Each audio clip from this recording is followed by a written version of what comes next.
Investigando la realidad.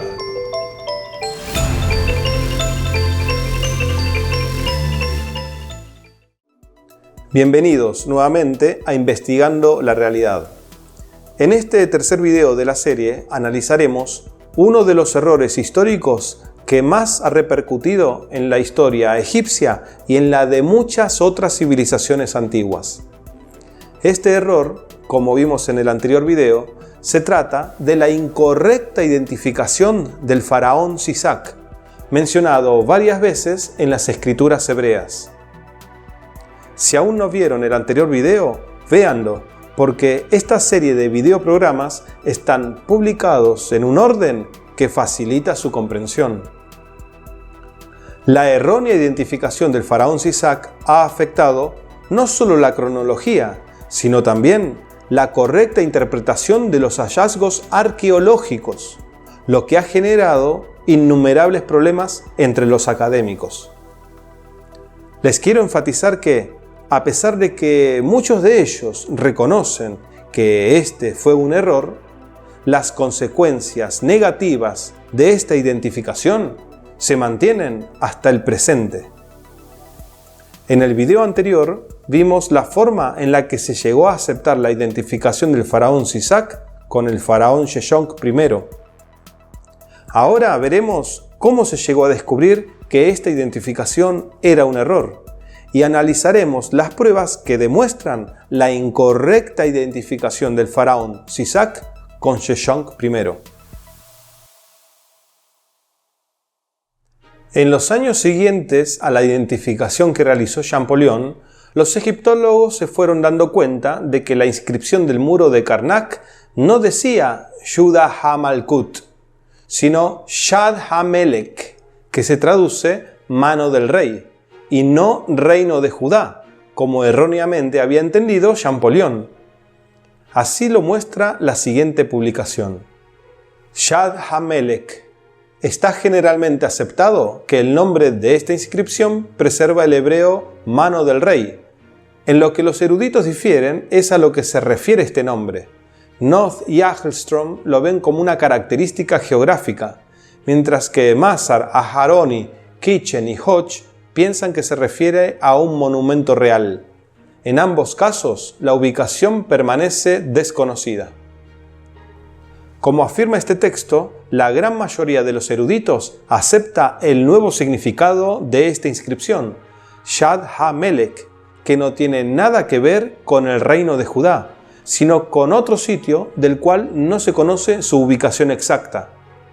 Como ya hemos visto, en el muro de Karnak están inscritos los nombres de los lugares que el faraón subyugó y el orden en que lo hizo. Recuerden esto último porque es muy importante, el orden en que lo hizo. Tener esto presente nos ayuda a entender que Shad HaMelech probablemente representa algún monumento que se erigió en el norte de Israel, monumento para conmemorar la campaña victoriosa del faraón Sheshonq I. Aunque su ubicación geográfica exacta no se conoce, sí se puede deducir con mucha aproximación, puesto que se conoce su ubicación exacta en la lista del muro de Karnak, que está representada por el número 29, contando de derecha a izquierda como vemos aquí. Por lo tanto, la ubicación geográfica de este sitio debería coincidir con la representada en el muro, o sea, entre la inscripción de la ciudad número 28 y la número 30. Esta es la misma conclusión a la que llegó el egiptólogo David Rohl, quien la explicó muy bien en el libro Éxodo, mito o historia. A continuación les muestro parte de su explicación. Si observamos las inscripciones del muro, vemos que Shad HaMelech está ubicada en el tercer lugar contando desde la derecha. La primera inscripción es de la ciudad Megiddo, que antes podía leerse, pero ahora está desaparecida. La segunda inscripción es Adar, la tercera inscripción es Shad HaMelech, la cuarta es ilegible, la quinta es Enam y la sexta inscripción es de la ciudad de Aruna, contando, como dije, de derecha a izquierda. Esto significa, por lo tanto, que la ubicación geográfica de Yad HaMelech tiene que haber estado en el norte de Israel, entre las muy conocidas ciudades de Megiddo y Aruna, muy lejos del reino de Judá y de Jerusalén, a más de 100 kilómetros de distancia. En esta otra imagen vemos el recorrido en el mapa que hizo Sheshonq I en la campaña registrada en el templo de Karnak, que no tiene nada que ver con la campaña del faraón Sisac mencionada en las escrituras hebreas. En consonancia con esto, en el lugar del muro en donde debería aparecer Jerusalén, que sería entre Gabaón y Mahanaim, no aparece, como tampoco aparece en ninguna otra parte del muro, y debería aparecer, porque después de todo, Jerusalén era la ciudad más rica de todas las ciudades de la región, y el faraón Sisac hasta la despojó de sus tesoros, como menciona 2 de Crónicas capítulo 12, versículo 9.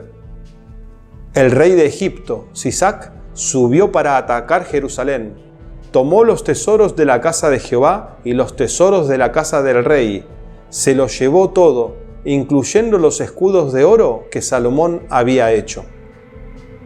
¿Por qué Sheshonq I no registraría semejante suceso en el muro de Karnak? Sencillamente porque él no estuvo involucrado en esa campaña militar.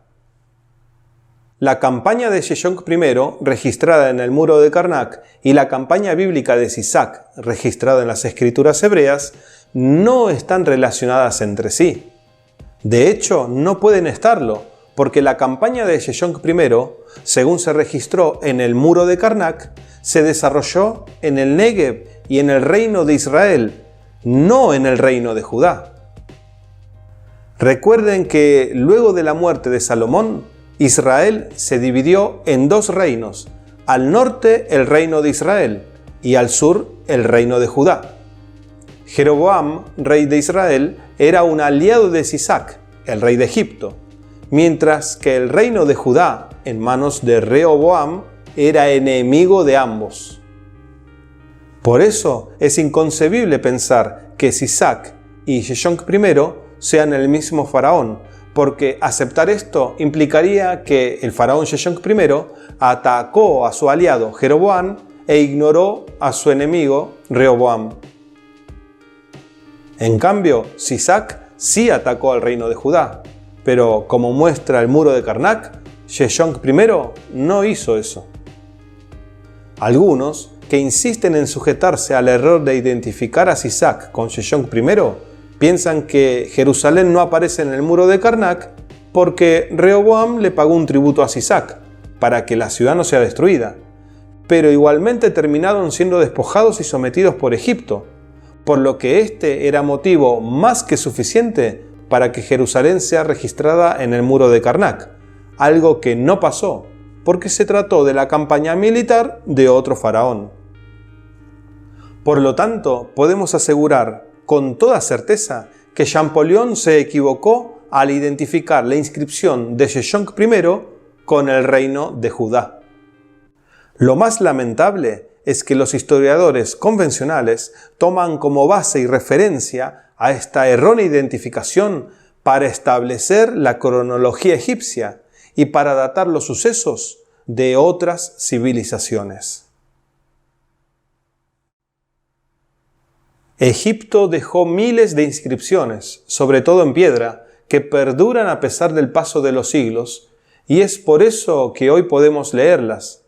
En cambio, los otros pueblos no hicieron esto. Debido a ello, la cronología egipcia, basada en la errónea identificación de Sisac, es la base de la cronología del resto de civilizaciones, incluida la de Israel. Por eso, si la cronología egipcia está equivocada, el resto de las cronologías basadas en ella también lo estarán. La fecha en la que Sisac atacó Jerusalén, según los historiadores convencionales, es el 925 a.C., pero este es otro error, porque en realidad fue unas décadas antes. En otro video trataremos esto. Por ahora, este otro error no cambia lo que estamos analizando, que es la incorrecta identificación de Sisac con Sheshonq I.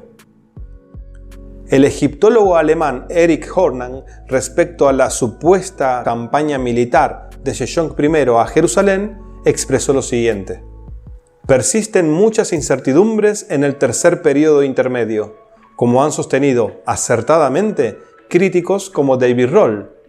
Incluso nuestra premisa básica del año 925 a.C. para la campaña de Sejong a Jerusalén no está construida sobre cimientos sólidos. Como dice este texto, la campaña de Sejong a Jerusalén no está construida sobre cimientos sólidos. Y esto es así porque Sejong I nació mucho tiempo después de esa campaña militar. ¿Qué podemos decir de las evidencias arqueológicas de ciertas ciudades israelitas cuyas destrucciones se habían adjudicado a Sisac durante su supuesta campaña militar en el reino de Israel? Antes de contestar esta pregunta leyendo un importante texto, tengan presente que la campaña militar de Sisac a Jerusalén ocurrió durante el siglo X a.C. En esto todo el mundo coincide. Un reexamen de la evidencia arqueológica, respaldado por técnicas de datación nuevas y más precisas, apunta a un periodo de unas pocas décadas, alrededor del 835 y 800 a.C., cuando el reino de Aram-Damasco controlaba el alto valle del Jordán y áreas importantes en el noreste de Israel, y también devastó importantes centros administrativos israelitas en el fértil valle de Jezreel. Lo que hay que destacar de este texto es que los importantes análisis hechos con tecnología moderna datan al dominio sirio sobre tierras israelitas durante el siglo IX y no el X, que es cuando Sisac atacó Jerusalén y Siria aún no dominaba la región. ¿Por qué este dato es muy importante? Porque justamente es en ese siglo, el IX a.C., en el que la Biblia menciona el máximo control sirio en manos de un rey llamado Hazael, que reinó casi un siglo después del faraón Sisac. Por eso, además de la evidencia cerámica, los paralelos arquitectónicos y las fechas de carbono 14, la probabilidad de que la destrucción violenta de esos sitios, atribuida durante mucho tiempo a la incursión egipcia dirigida por el faraón Sisac a finales del siglo X a.C., haya tenido lugar alrededor del año 835, en la época de Hazael.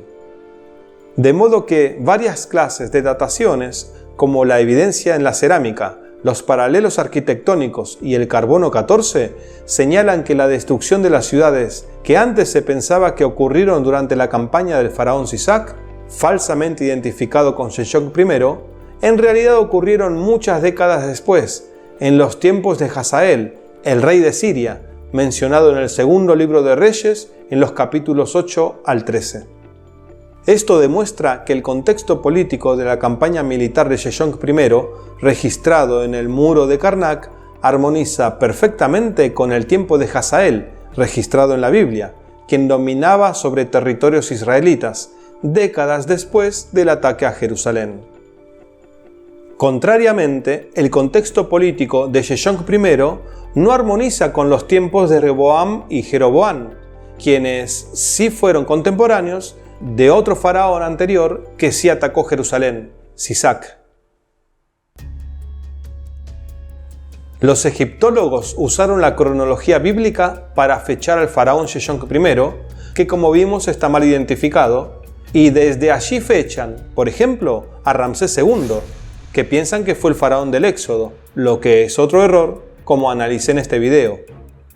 Así buscan pruebas de la presencia israelita en Egipto en los estratos arqueológicos de esta época, y como no las encuentran, sostienen que el éxodo israelita es un mito.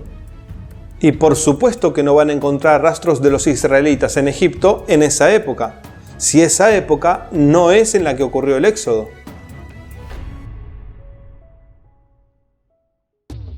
Lo más disparatado es que los historiadores convencionales usaron el relato bíblico de Sisac para datar erróneamente la historia egipcia.